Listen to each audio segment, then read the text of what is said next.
our guest speaker. Mr. Rick Kiernan is the Senior Vice President for Strategic Communications for MPRI, which is my company. But Rick is a graduate of the Virginia Military Institute. He has a Bachelor of Arts in English. He then got a Master's of Mass Communications from South Carolina. And he also did postgraduate work with the John F. Kennedy's Center for Government at Harvard.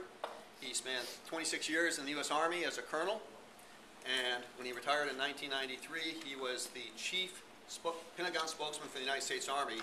He was that during the Panama conflict and also the first Gulf War. He has been an editor-in-chief for three magazines, or three newspapers. He has been the editor-in-chief for a monthly magazine and also a host for a public TV show. And he was often took the job after he retired in 1996 or 1993 as the Chief Public Affairs and Information Officer for the 1996 Olympics in Atlanta. So we asked him to talk, or I asked him to talk, and he kindly agreed. And so I would ask you all to give a big hand for Rick Kiernan.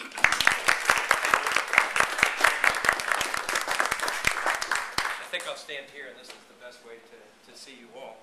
First of all, thank you very much for having me. I always appreciate an opportunity to meet with Rotarians and have over the years and the various assignments that I've had, both on active duty as well as in some of the places I've been, such as Atlanta and some of the other places with MPRI.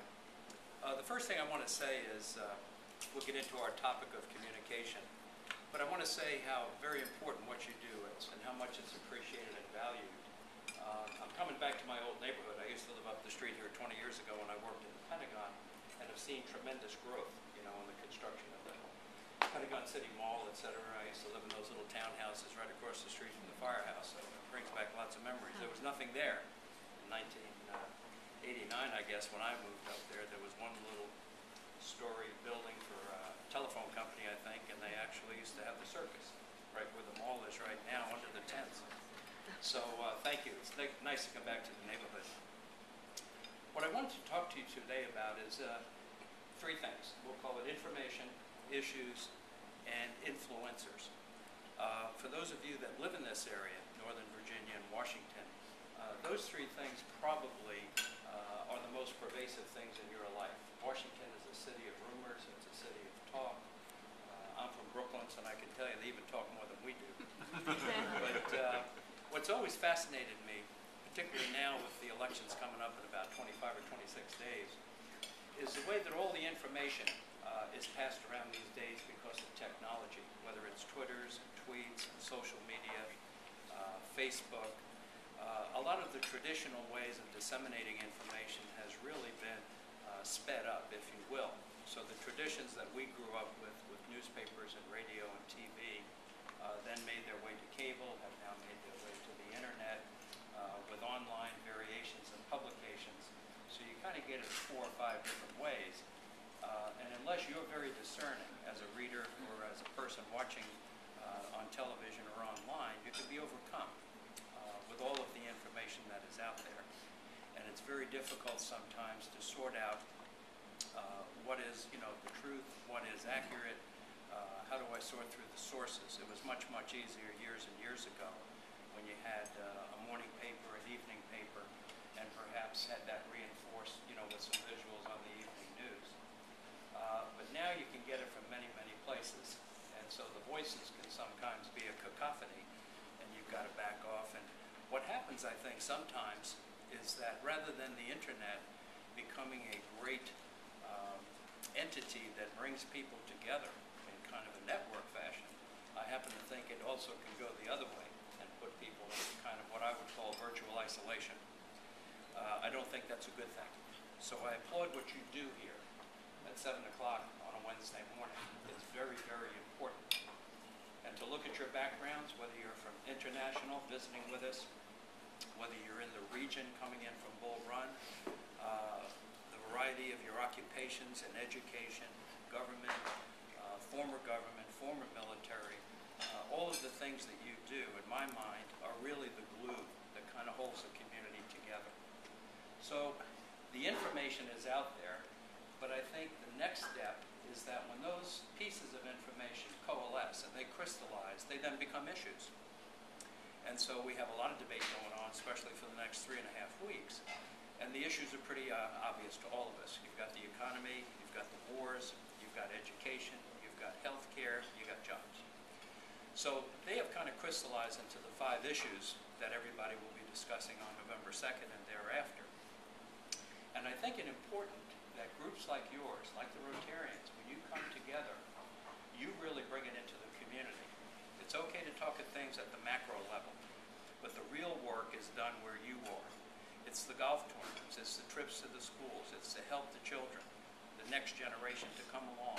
And more importantly, not just the information that you give them and the vocational assistance, but it's the values that you talk about, of being fair, of citizenship, and of service to community and to each other.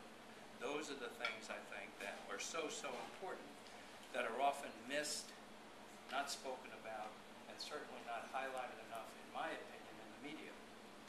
I love my job. I've worked with the media now for a long, long time. So you get to know the journalists and the broadcasters and the men and the women who are in that field.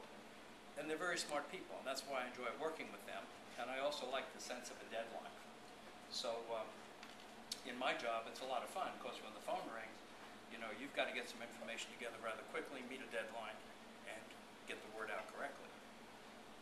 Many other jobs and functions, whether it's accounting or HR or operations or whatever, you know, the boss can always say, okay, give me another day. Instead of giving me the briefing on the paper on Thursday, give it to me Monday. So in our business, we don't have that luxury, but I like that. And I think working with the media also gives me a chance to look at the feedback, to look at what is perceived out there as far as community values.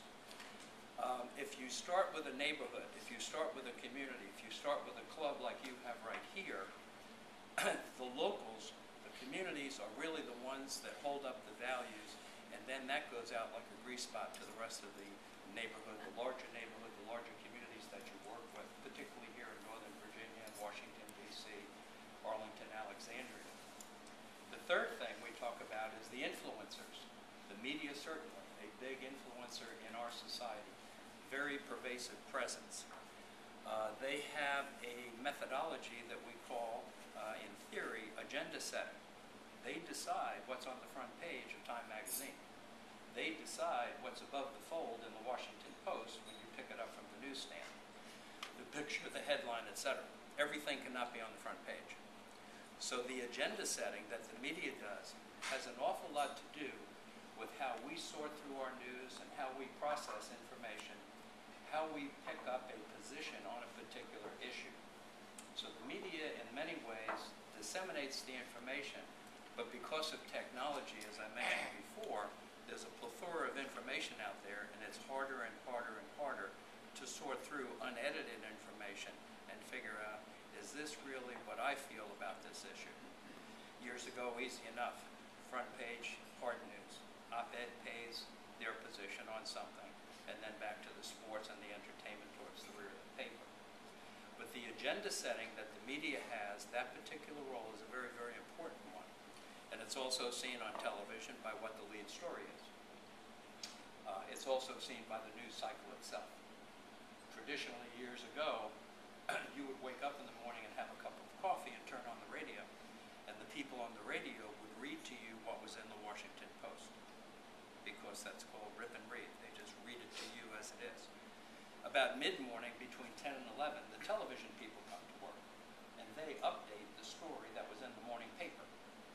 So they go out and they try and get visuals, and they try and get first-hand updates on what you read in the morning, put it in the can by 4 in the afternoon so you can watch it at 6. And then the cycle starts all over again. The evening paper, the morning paper gets put to bed at 10 at night so it can hit your front stoops in the morning by 6. And that's kind of the cycle, the way the newspaper, the radio, and the TV have worked. To exacerbate that a little bit, you have the online publications.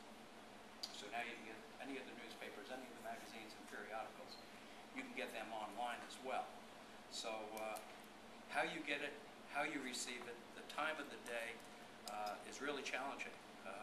If you're at a computer, you know, and you're you're semi-retired or retired and you have the discretionary time to look at it, you can easily become overwhelmed and consciously have to say, you know, I've had enough, I need to go out for a walk.